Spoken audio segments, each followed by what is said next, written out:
What's going on, everybody? My name is LBThaRealist with Surrealistic Studios, Surreal News, where the real is surreal. Thank you for joining me on another segment today. Hit that like button, comment, share, and subscribe. You already know what to do. You already know the vibe. My name is LBThaRealist, and I'm coming to you live.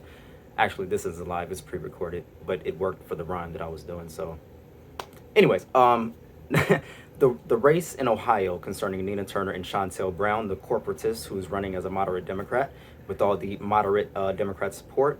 It all unfolds today. We're currently waiting on the results in Ohio. I'll go ahead and take these glasses off here so I can properly read. I mainly did it for the thumbnail, so hopefully it shows up in the thumbnail.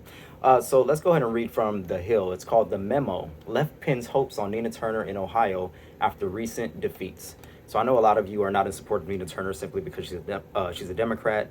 A lot of you are not in support of Nina Turner because you feel as though she won't properly represent you once she gets the job. But I still feel as though it's important to highlight when somebody is in support of what we're in support of, and highlight when they're actually doing the things that are necessary to push our agenda. You know, highlight when they're doing good and call them out when they're doing bad. You know, and so in this instance, you know, I'm not gonna throw all my money and energy behind Nina Turner, but I don't not want her to win. You know, so I will report on her. I will cover her.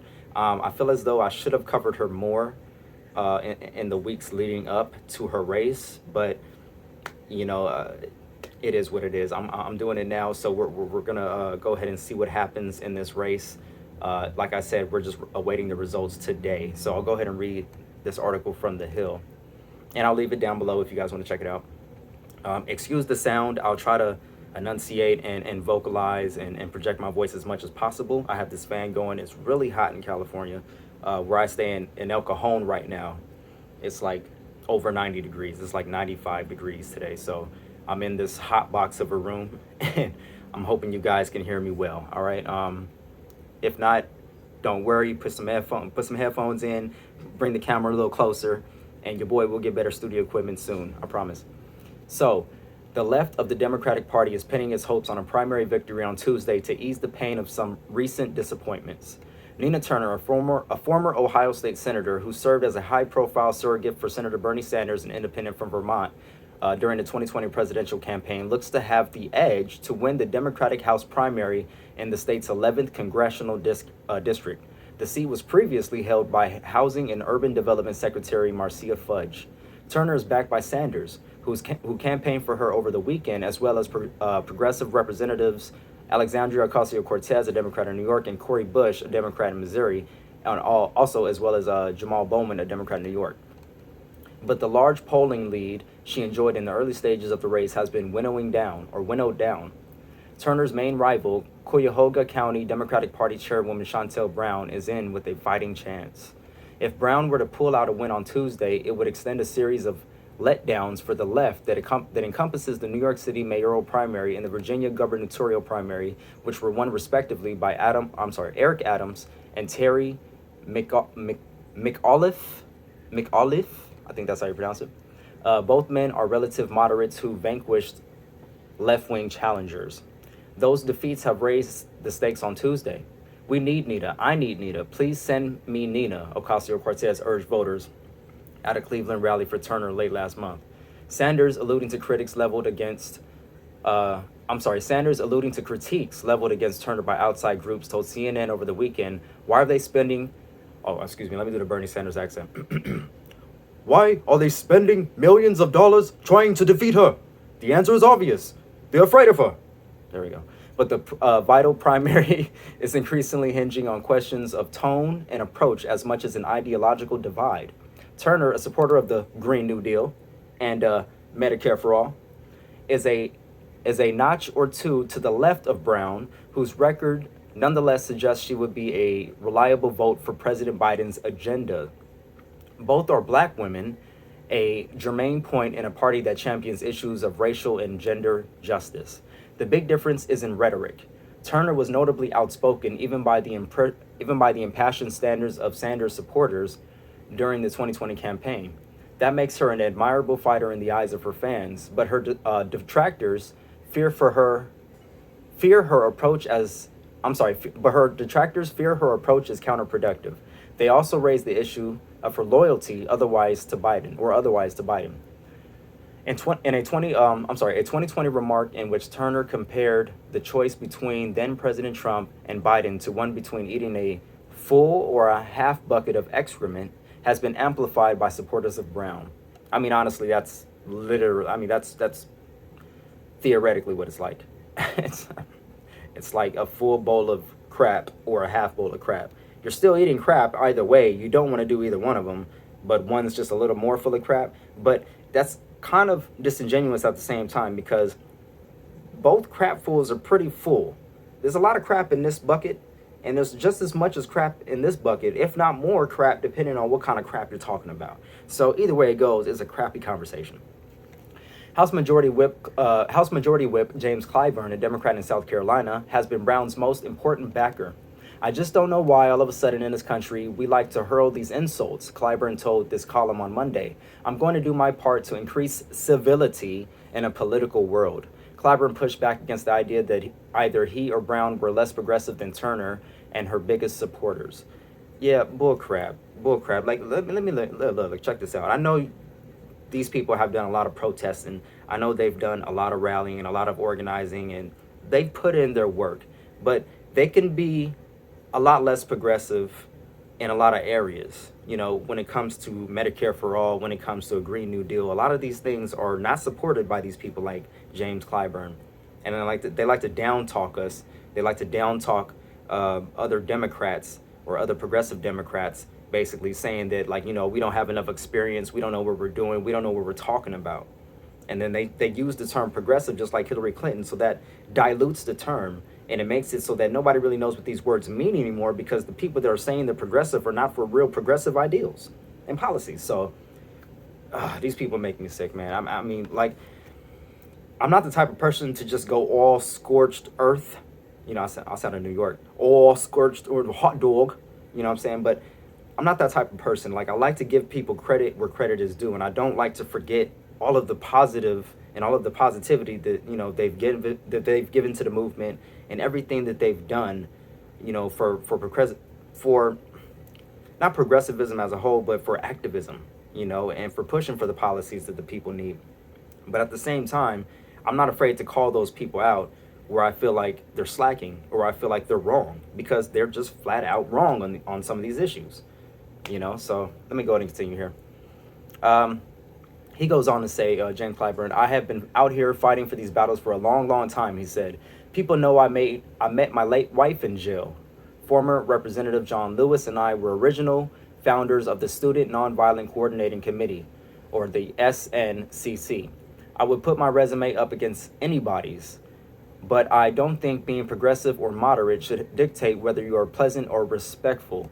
And that is another point that I wanted to make before I continue on with this article, is that people are so hung up, and when I say people, I mean like shit libs, are so hung up on civility and being pleasant. In a time where people are literally losing their lives in the streets, at a time where police officers are murdering and torturing citizens in the streets on camera, at a time where we're bombing innocent people overseas, and we're just supposed to live our lives and be appreciative of that. And we're supposed to focus on civility and being pleasant.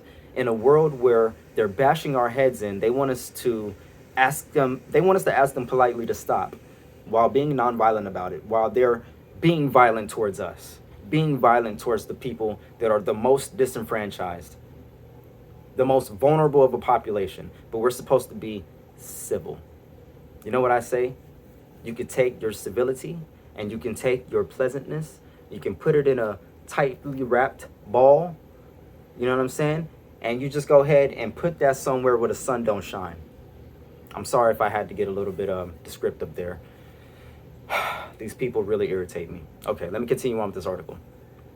Matt Bennett, an executive vice president of the center-left Third Way group, contended that tone matters and the Democratic brand matters. You know, take that Democratic brand and you put that with the other stuff, and then you ball that up too, and you put that also where I said to put it.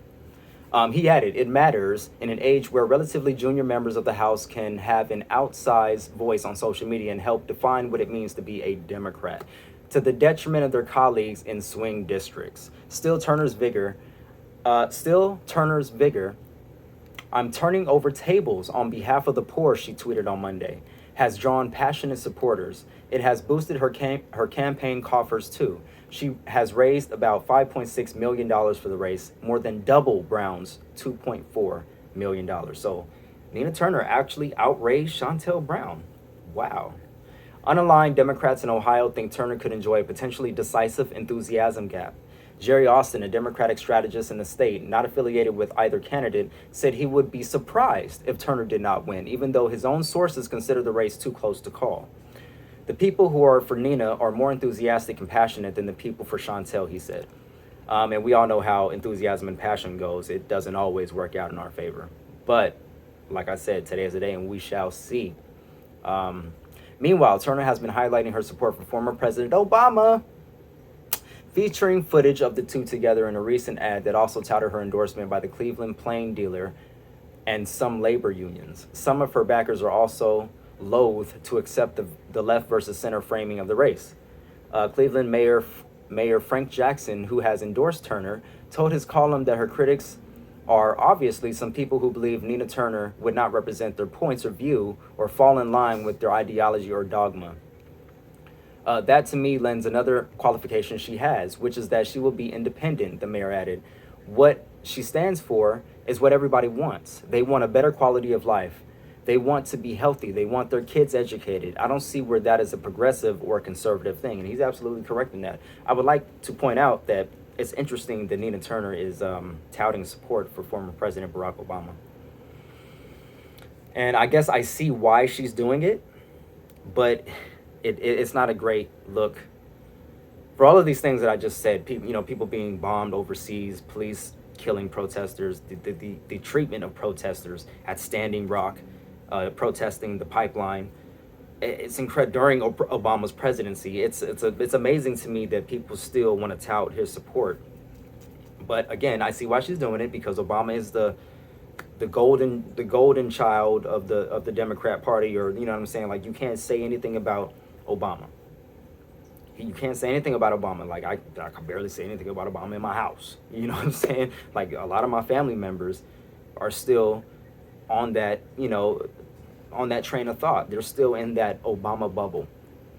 And I understand that Obama faced a lot of criticisms from the right that weren't based in reality. They weren't based in fact. They weren't good faith critiques. They were bad faith critiques coming from the right, coming from a place of racism and ignorance and disdain generally for a black man in that position of presidency. So I understand that.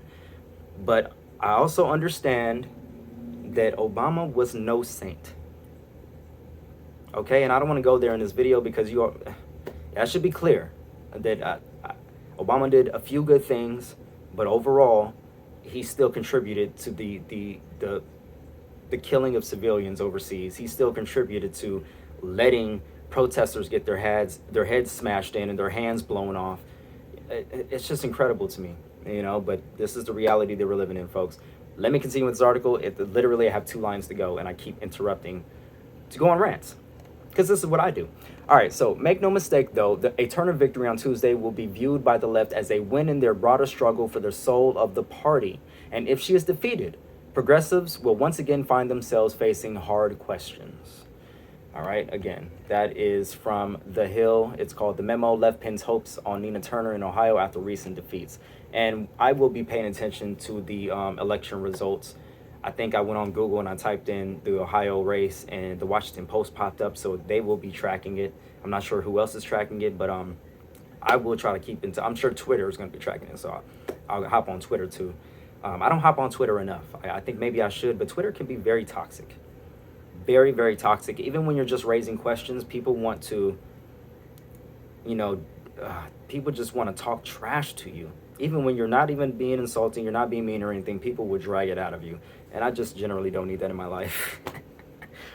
Leave me your thoughts in the comment section below, folks. Like this video, share, and subscribe. All that jazz. Love, peace, and light. Remember, do something kind for somebody else. You can find all my information down below if you want to find me on Twitter, if you want to find me on Instagram, if you want to support the show.